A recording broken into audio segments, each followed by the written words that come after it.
దళితుల విద్యుత్ సబ్సిడీ బిల్లులను పునరుద్ధరించాలి. బీఎస్పీ జై భీమ్ పార్టీ నేతల వినతి.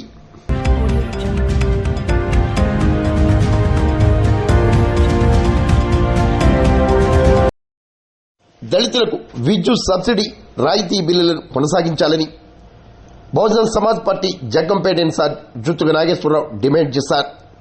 ఈ మేరకు అధికారులకు వినతి పత్రం అందించారు. జై భీమరావు భారత పార్టీ జగ్గంపేట ఇన్ఛార్జ్ వల్లూరు సత్యానందం తదితరులు కూడా పాల్గొన్నారు.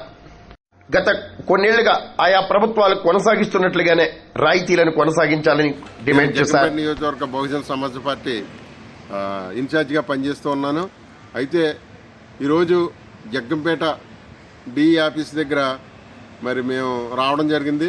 డిఈ గారిని అడగగా ఈ యొక్క దళితులకు అలాగే ప్రతి ఎస్సీపేటలోనూ కూడా దళితులకు ఏవైతే ముందు సంవత్సరంలో అంటే వైసీపీ ప్రభుత్వంలో సబ్సిడీ ఇచ్చారో 200 యూనిట్లు దాటిన ప్రతి వారికి కూడా సబ్సిడీ అనేది ఏర్పాటు చేయడం జరిగింది. అది ఇప్పుడే కాదు, కిరణ్ కుమార్ రెడ్డి గారు సీఎంగా ఉన్నప్పుడు అమలు చేసినటువంటి పథకం, ఆ పథకాన్ని అమలు చేసుకుంటూ నిన్నటి వరకు కూడా మరి వైఎస్ఆర్సీపీ ప్రభుత్వం కూడా అమలు చేసింది. కానీ నేడు ఎన్డీఏ ప్రభుత్వం, కూటమి ప్రభుత్వం వచ్చిన తర్వాత ఈ సబ్సిడీని గాల్లో కల్పించే ప్రయత్నాలు చేస్తూ ఉన్నారు. ఎవరైతే దళితులకి మరి వాళ్ళ యొక్క జీవనోపాధిని దృష్టిలో ఉంచుకుని పోయిన గవర్నమెంట్ అందరూ కూడా మరి సబ్సిడీని ఏర్పాటు చేశారు. కానీ ఇప్పుడు ఆ సబ్సిడీని మళ్ళీ ఎంతైతే పెండింగ్ ఉందో ఆ పెండింగ్ అంతా కూడా మీరు కట్టాలి అని దళితుల ఇళ్ల మీదకి వెళ్ళి మరి ఈ యొక్క అధికారులందరూ కూడా ఆ బిల్లులు కట్టించి ఏర్పాట్లు చేస్తున్నారు. ఇప్పుడు చూసుకున్నట్లయితే మరి దళితులు ఏమాత్రం కూడా 20,000, 30,000, 60,000, 70,000 కూడా వచ్చిన బిల్లులు ఉన్నాయి.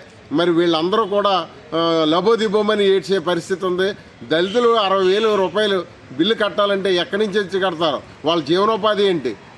ఎన్నో కోట్లాది రూపాయలు అదాని అలాంటి వాళ్ళు మరి దెబ్బేస్తున్న వాళ్ళు మాత్రం ఏం చేయకుండా ఒక దళితులు ఈ కరెంటు విషయంలో మరి మీరు ఇచ్చిన దాన్నే వాళ్ళు వినియోగించుకుంటే ఈరోజు దాన్ని కూడా మీరు తొంగలోకి తొక్కేసేసి మీరు బిల్లు అంతా కట్టాలి అని వాళ్ళ ఇళ్లపైకి వెళ్ళి మరి దౌర్జన్యాలు చేయడం అనేది చాలా హేయమైనటువంటి చర్య. మేము ఒకటే కోరుకుంటున్నాం, ఈ యొక్క ప్రభుత్వంలో మరి మంచి ప్రభుత్వం, మంచి రోజులని చెప్పి దళితులను ఇలాగా అణగదొక్కేయడం అనేది మంచి పద్ధతి కాదు. కాబట్టి ఇప్పటికైనా ఈ కరెంటుకి సంబంధించినటువంటి ఎస్సీ గారు దీనిపై దృష్టి ఉంచి సరైనటువంటి నిర్ణయాలు తీసుకుని దళితులందరికీ కూడా న్యాయం చేయాలి. అలాగే ఏ దళితులు కూడా 10,000, 20,000 అంటే బిల్లు కట్టే పరిస్థితి లేదు.